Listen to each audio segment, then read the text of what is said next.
Unless a seed dies, there can be no life. And that means different things to different people, but in a school community setting, it means that change has to happen. It means that newness of energy is required every day. It means that old ways of thinking often need to be replaced with new ways of thinking. And I want to suggest to you today that we look at something very important. I didn't pass these out while you were coming in because I didn't want you looking at them and to be distracted by this topic at hand. So I'm going to ask several adults to come up here and help me to distribute these freely and deliberately. And you'll see what I want to talk about.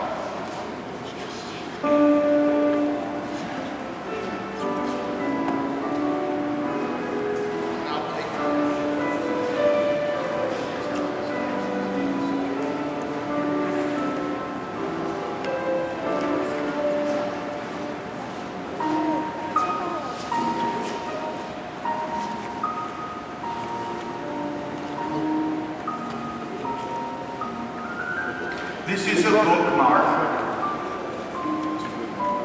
for you to put in a place that you can frequently look at it because there's important information on it about a topic called academic integrity. Does anyone know what integrity means? Well, then we'll have a vocabulary. Yes. I think it means to be honest. It includes being honest. Integrity means wholeness. That you are a whole person about your learning. And without academic integrity, without academic honesty, you're not going to learn. It's easy to go online now and find the answer to a math problem, isn't it? You know the sites. I learned about the sites, but you know where to go to get the answer. But what have we learned in math studies? It's not the answer that counts, it's your thinking, your personal thinking and what you bring to the problem that we most want to see. We don't care that you just got the right answer. We want to know how you got it. What drove you to that point? The same in your other subjects. Those of you who have SAT now know that I give you vocabulary assignments and I'm giving you a problem of the day in both math and reading. And so you exchange the answers with one another.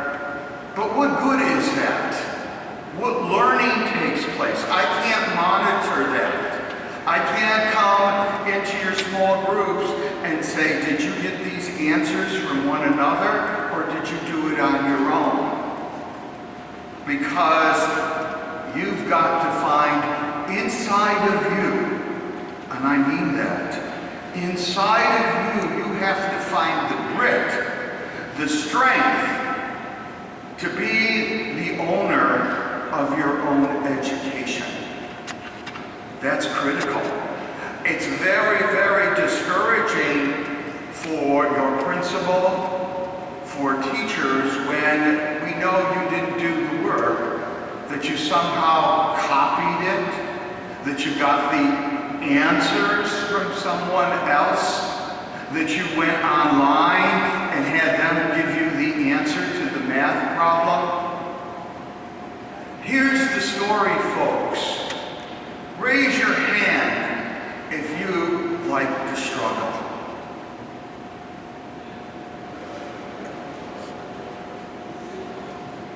Look around. How many like to struggle? Teachers, please see the hands that are up. Do you think that's good? for our school community that you don't like to struggle, you need to accept it. If you can't move to liking to struggle, you need to accept struggle. Because that's the price you pay to learn. You cannot learn without struggle. When you have a problem before you, do you throw up your hands? Or go to your friend? Or go to the computer to Google it? Or do you stay with it? You need to stick with it. Education is not about getting the answer. It's about learning. And how many hours a day should that be? 24/7. Do you think learning only happens over there? Do you think learning only happens from 7:40 to 4:15, 4 days a week? Do you think your education is satisfied by what goes on over there? Do you judge a teacher by what goes on over there? Or do you judge by your ability to go home and work with what went on over there? When you go on a field trip, is it about fun or is it about learning? Is it about taking ideas with you? Recently, a very famous Black author died. Do you know who she was?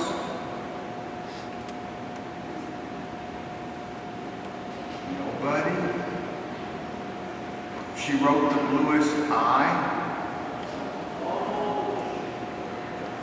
What's her name? That's a hint. Can anybody give it to me? No teacher either? Yes, Miss Corolla. Toni Morrison. Do you know she came from a struggling background and that her family had to leave their home? Do you know how she learned the power of words? She and her sister were writing on the sidewalk. And the first letter she wrote was F. And the second letter they wrote was U. Can you figure out the rest?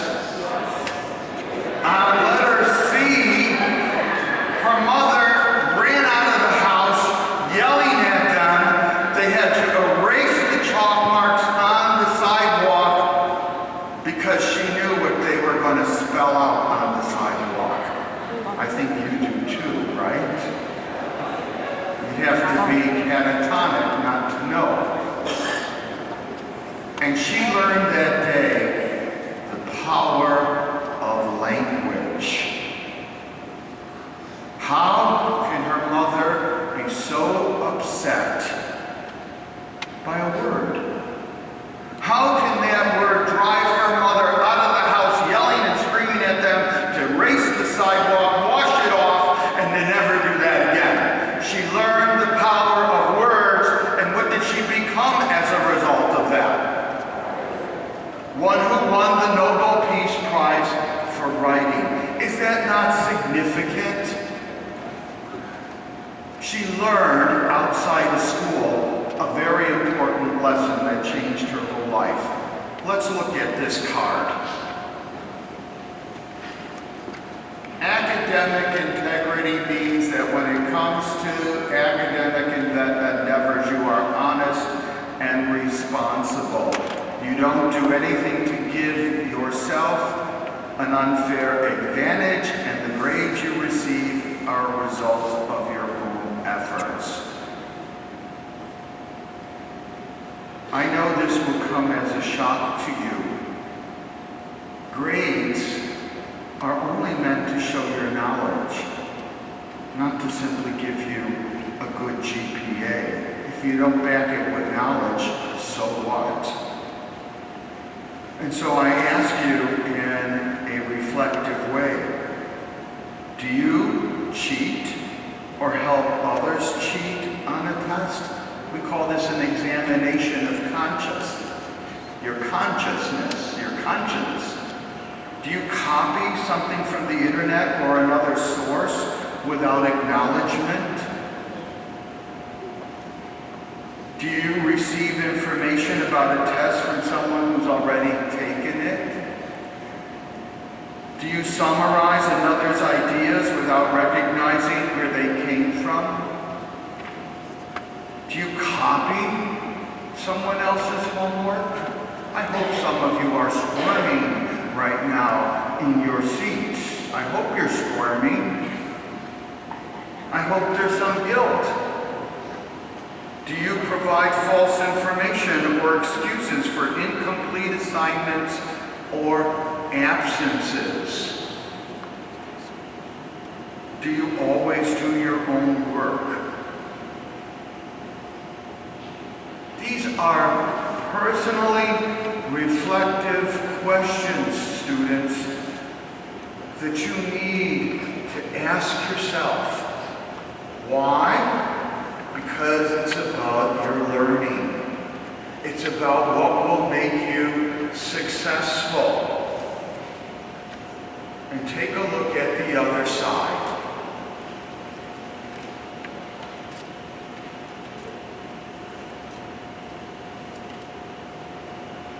Do you plagiarize? Do you? Some said no. Do you know how to quote? Do you know what that means? Do you know how to paraphrase? Do you know how to summarize? This is very important for you to look at. And if something has to die inside of you, unless there's a grain of wheat inside of you that needs to die so something new comes about,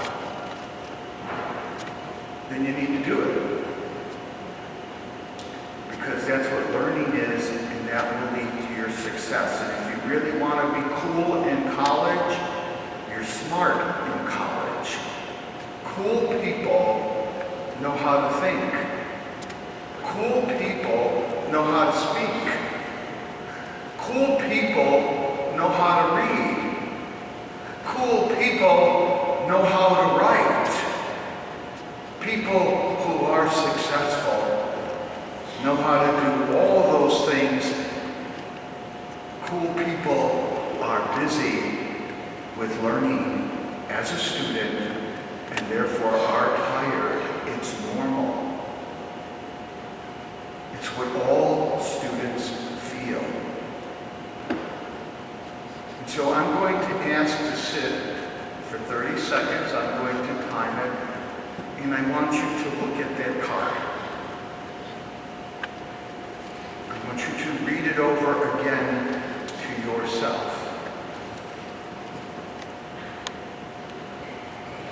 So that you appreciate the reality